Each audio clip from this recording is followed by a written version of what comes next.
Hello everyone, this is Tip Top Gaming here today with another MTG Arena video.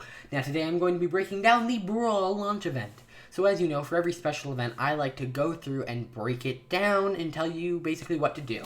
Or not exactly what to do, but what to expect from the event. So you'll notice that it's here, it's already here. So I normally like to wait for it to appear in-game, like, oh, it's starting in X amount of time. That way we can get all the information, because sometimes they don't share everything, and this was a situation where they didn't share everything. So I waited until it's in the game, so you can actually go play this right now.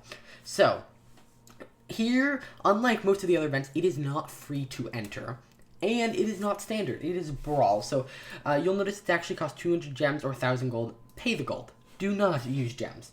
Now, another thing you'll notice, and this is the thing we didn't know, was if the update, or if you could keep going, or if after so many losses you lost. So, you can keep going, you can play indefinitely. And so, basically, you have to pick a deck, and you have to pick a Brawl deck, and then you play with it, and you get a copy of each card and the style. So you get a copy of Mace of the Valiant, Fairy Formation, Taste of Death, Embereth Skyblazer, and Thorn Mammoth. So here's the thing about these.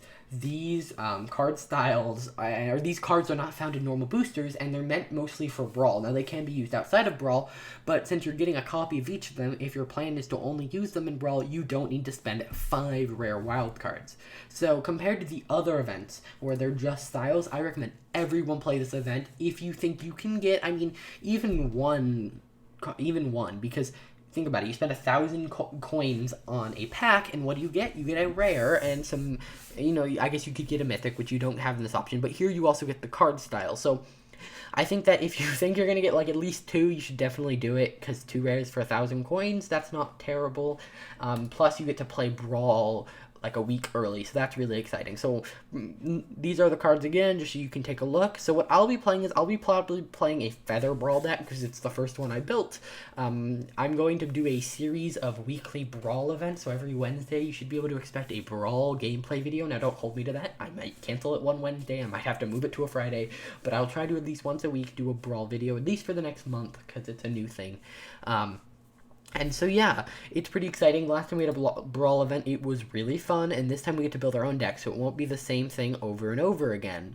Now, this event goes till November 4th, so you actually have a decent amount of time to get in and play it. It's not a 3-day event, so there's technically no rush. Another thing to note, Sorcerer's Spyglass is banned in Brawl, probably because you can just name someone's commander, and poof, they don't have a commander for the rest of the game, so just so you know that. And things that are banned in Standard, like Field of the Dead, are not banned here, so I kind of expect to see some of that. However, since you can only have 1 of every card in your deck, I don't see that really happening. Now, I'm also going to break down how to build a Brawl deck. So when you go to create a deck, what you want to do is select Format, and scroll down to Brawl. Friendly Brawl, I believe, just has no ban list. And what it'll first do is make you choose your commander. So, I'm going to do something. Let's just do something fun.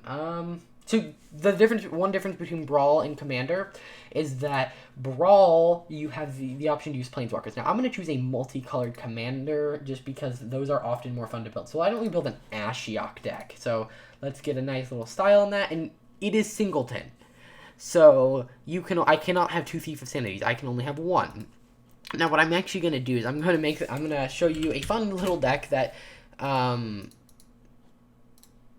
I'm going to show you a fun little deck that you can build with a whole 1 uncommon wild card and a bunch, or 4 common. So technically, this is a valid deck, because while it is singleton, rules on cards are, like, overridden. So a deck can have any number of cards named this, well, that means even a singleton deck. So this could technically be your deck, and then Ashiok would let you, like, exile things, and so that's really cool. Now, what I'm going to do, so generally what you want to do is you want to pick a cool legendary creature for your commander. So if we were to go, if I were to unselect that, and okay, so normally you want to pick a very cool legendary creature. Now, actually, I just learned something by messing around with this. They make you choose your commander first, but if you unselect it, you can, like, you can actually just unselect this and start building your deck first. So that's interesting. So you want to pick a big, cool legendary creature that synergizes with the entire deck.